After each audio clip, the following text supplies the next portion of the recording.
Leitura diária. Segundo livro de Crônicas, capítulo 29. Ezequias e a purificação do templo. Ezequias tinha 25 anos de idade quando começou a reinar, e reinou 29 anos em Jerusalém. O nome de sua mãe era Abia, filha de Zacarias. Ele fez o que o Senhor aprova, tal como tinha feito Davi, seu predecessor.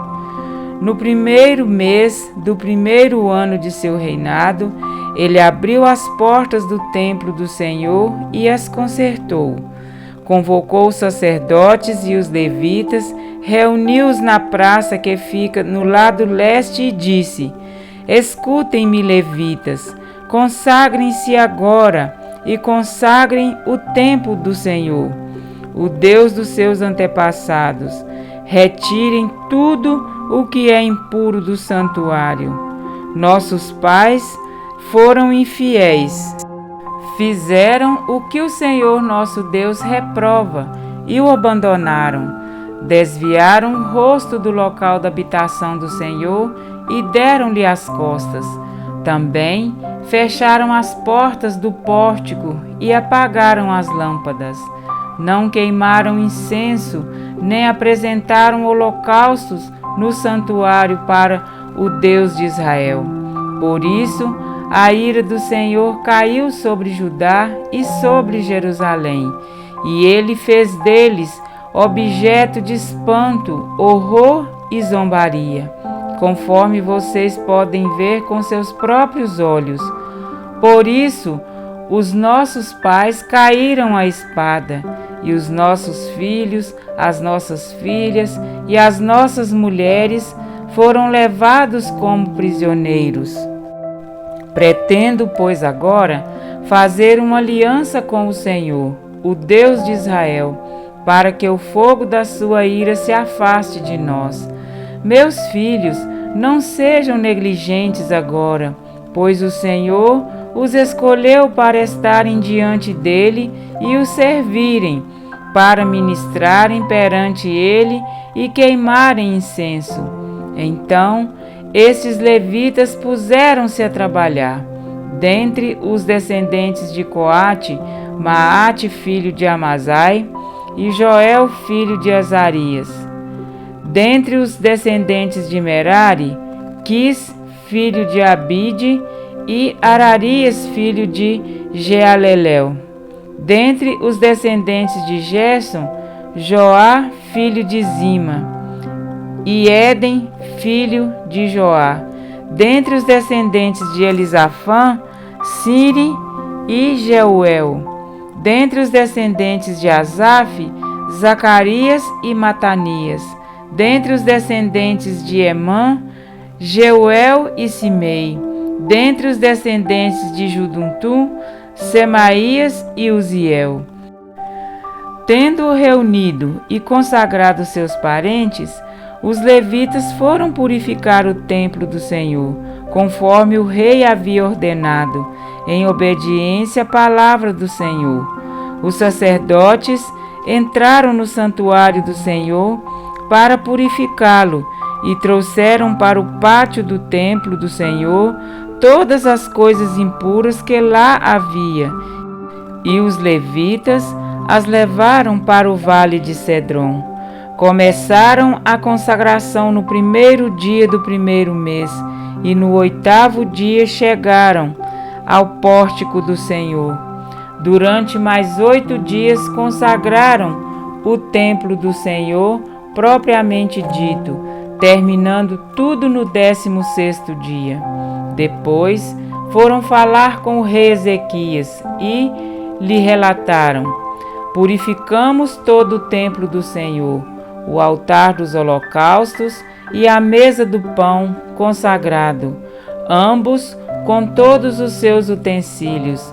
Preparamos e consagramos todos os utensílios que o rei Acaz, em sua infidelidade, retirou durante o seu reinado. Eles estão em frente ao altar do Senhor. Cedo, na manhã seguinte, o rei Ezequias reuniu os líderes da cidade e juntos subiram ao templo do Senhor, levando 7 novilhos, 7 carneiros, 7 cordeiros e 7 bodes, como oferta pelo pecado, em favor da realeza do santuário e de Judá. O rei ordenou que os sacerdotes descendentes de Arão sacrificassem os animais no altar do Senhor. Então, os sacerdotes abateram os novilhos e aspergiram o sangue sobre o altar. Em seguida, fizeram o mesmo com os carneiros e com os cordeiros. Depois, os bodes para a oferta pelo pecado foram levados para diante do rei e da assembleia, que impuseram as mãos sobre eles. Os sacerdotes abateram os bodes, apresentaram o sangue sobre o altar como oferta pelo pecado, para fazer propiciação por todo Israel, pois era em favor de todo Israel que o rei havia ordenado o holocausto e a oferta pelo pecado.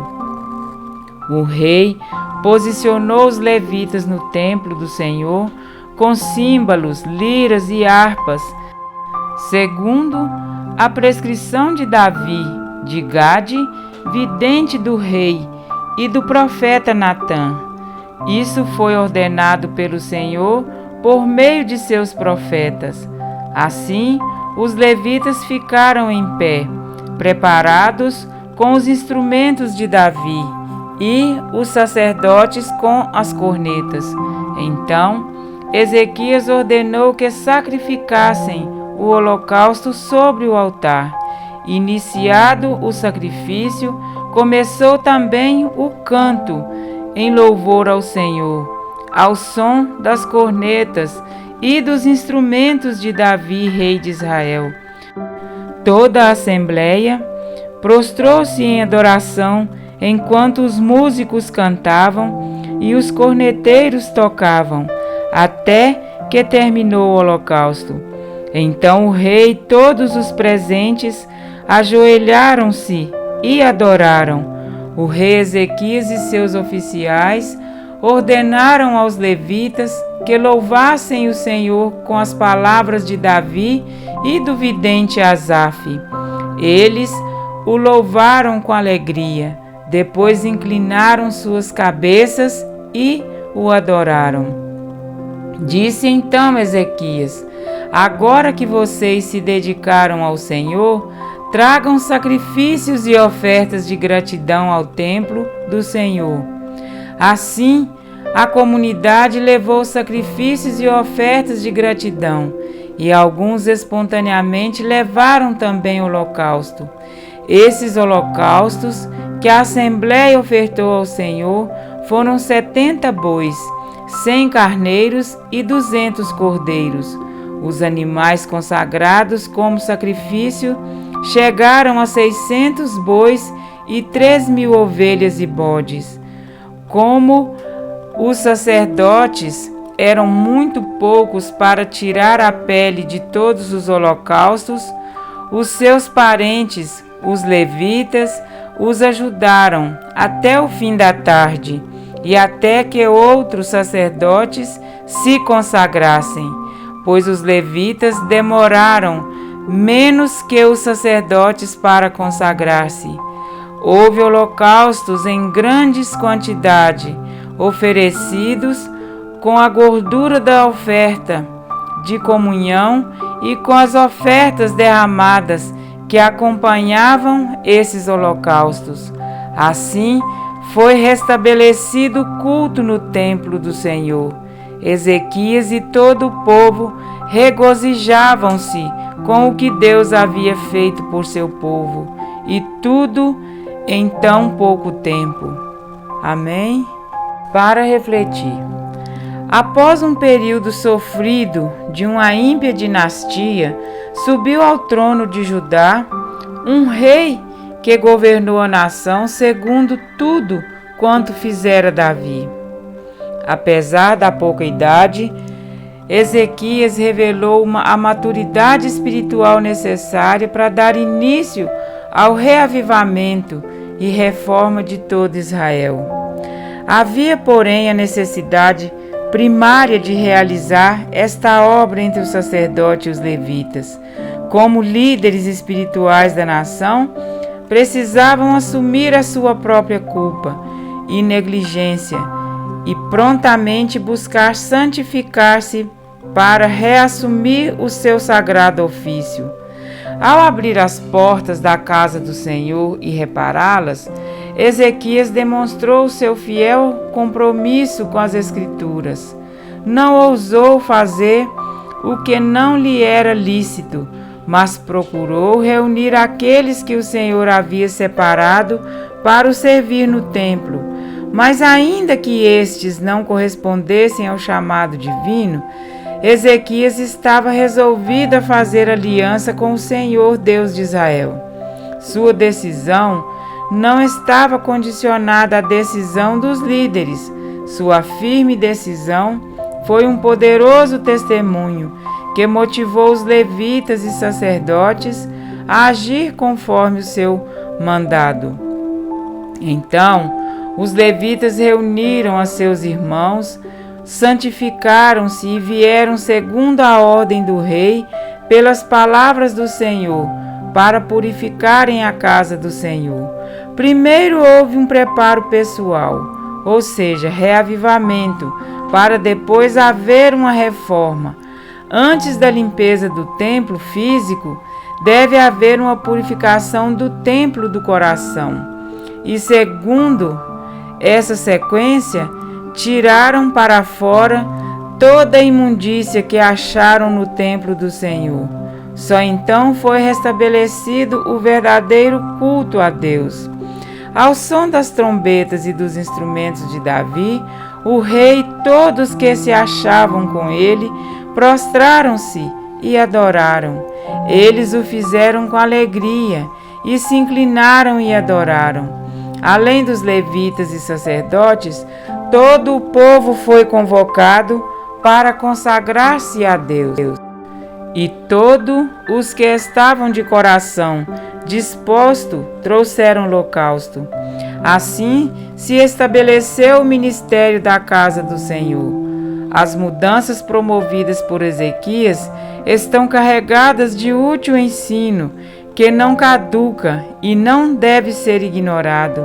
Há uma urgente necessidade de líderes espirituais que sejam retos de coração para se santificarem. Homem que não negligencie a sua eleição divina de estarem perante Deus para o servir, para serem seus ministros, que antes de buscar lançar fora as imundícias da casa do Senhor, busquem a santificação da própria vida, de modo que, mediante um viver eloquente, com propriedade, possam dizer: já purificamos toda a casa do Senhor.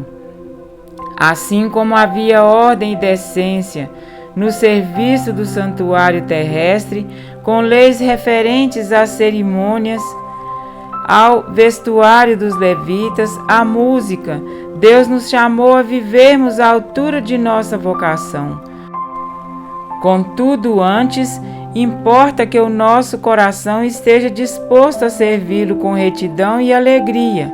Como os discípulos, precisamos ir até Jesus com humildade e pedir: Senhor, ensina-nos a orar. Lucas 11:1.